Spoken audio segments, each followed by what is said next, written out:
Doris Lessing, nacida en 1919, murió en 2013, fue la escritora de Las cárceles que elegimos. Nacida en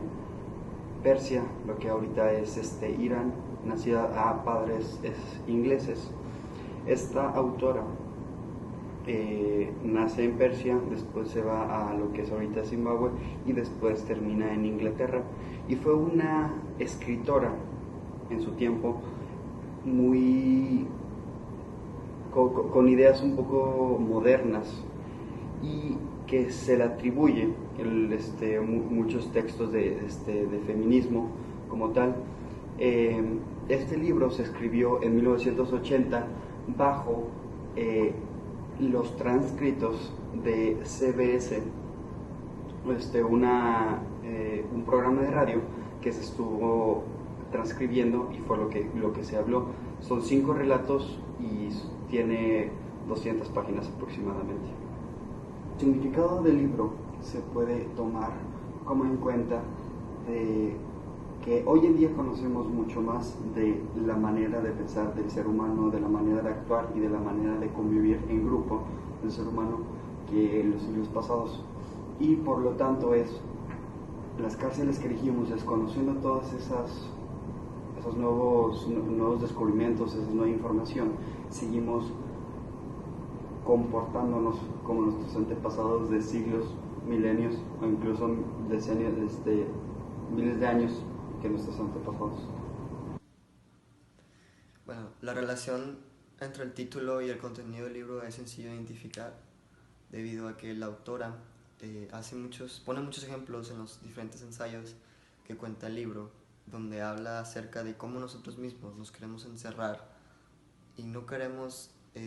salir adelante con las herramientas que hay. Y claro que sí hay herramientas y tenemos todas las herramientas del mundo para seguir pensando de diferente manera y entender de distintos puntos de vista. Uno de los ejemplos que más me quedaron claros fue en el primer ensayo, cuando dice que no importa qué pensamiento tenemos ahorita, el pensamiento en un futuro, en 30 años, va a ser diferente. Y si yo me quedo con estas ideas del 2019, es posible que yo me quede atrás y me quede en el conformismo, con ideas conservadoras. Entonces hay que aprender a seguir adelante y aprender que el mundo va cambiando. Uno de los desafíos más importantes que tuvimos durante la lectura fue que la autora usaba muchos ejemplos que se volvieron un poco tediosos durante los 5 ensayos, ya que se volvía repetitiva los tipos de ejemplos y se volvía un poco cansado de leer y de entender lo mismo que quería decir, porque tenía como 3 o 4 ejemplos por ensayo. Entonces se volvió un poco cansado, pero la lectura era algo interesante, entonces no fue tan difícil el desafío de acabar el libro.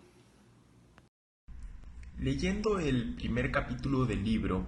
el lector ya se puede dar una buena idea de la enseñanza que da el tema principal del que se va a hablar en el resto del libro.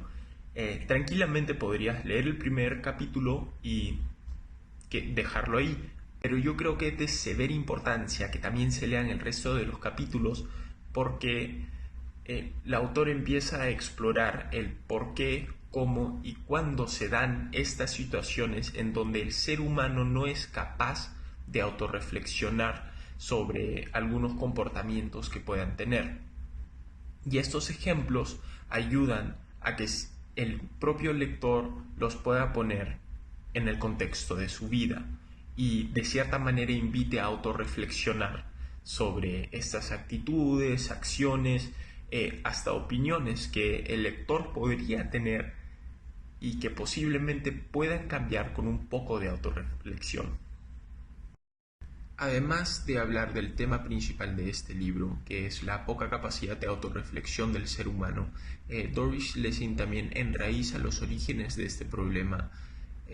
que provienen del egocentrismo del pensamiento humano, que es como una dictadura de pensamiento donde lo que yo creo es correcto y los otros no, y cómo se ha esparcido a través del tiempo con la religión y con el comunismo y también el socialismo del siglo XXI, que lo vemos en los partidos izquierdistas, Además de eso, también se habla sobre cómo nos comportamos en grupos sociales, y en verdad nuestras opiniones son las que nos hacen meternos a los grupos, o si los grupos empiezan a formar nuestras opiniones porque queremos pertenecer a algún grupo, ¿no? Habla sobre cómo los humanos tienden a seguir al ganado. Además de eso, Lessing nos enseña que las mentes originales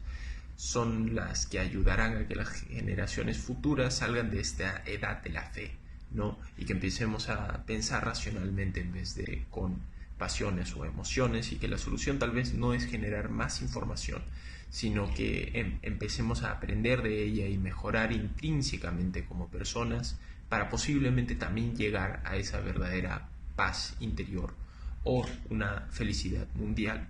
Eso me hizo acordar mucho un libro que se llama Flow por Mihaly Csikszentmihalyi, que justamente habla sobre que el humano debería tener esa misma capacidad para poder autorreflexionar y volverse una persona más compleja a través de la mejora de sus comportamientos para vivir una experiencia más óptima.